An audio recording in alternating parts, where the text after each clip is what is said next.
It's Christopher here, reporting live for All Bay Music. I'm here with Omar Figeroa. First off, I appreciate your time. Oh, pleasure. Thank you, sir. Pleasure to meet you. I'm familiar through Ian, with some of your work in the cannabis community. But for some of those who aren't, can you just tell us how you got here and what you helped us with and everything you've done? Sure. Well, I, like many of the readers, and I'm a aficionado of fine cannabis, and so that's what brought me to the world of cannabis. Gotcha. Was my appreciation, my passion, my intensity for the world's finest cannabis. Mm-hmm. I was a student at Yale suffering from an incurable hangover, and I had grown up in Orange County where I was exposed to the full nonsense It goes down and down. of the Nancy Reagan war on drugs. Like they said, marijuana is evil, it's the devil's weed.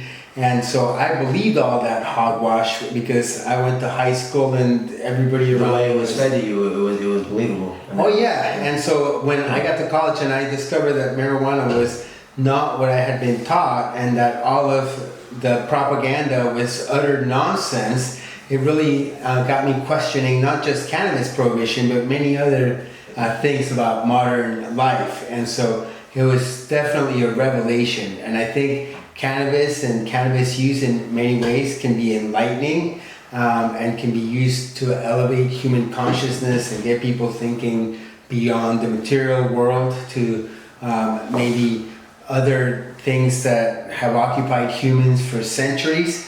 But cannabis can also be used to stupefy and to make people into less conscious versions of themselves. And so it's a very interesting plant ally, and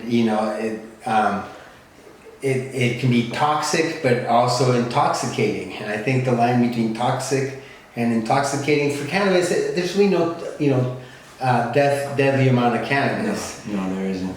But yeah, so you bring up a great point. Yeah, it was kind of fed to us.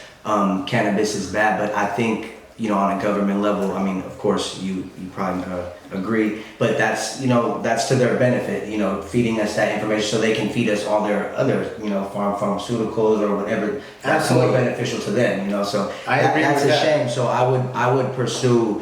There's a corollary to the theory, which is that cannabis is not a slave drug, and that masters do not like cannabis because it ignites independence.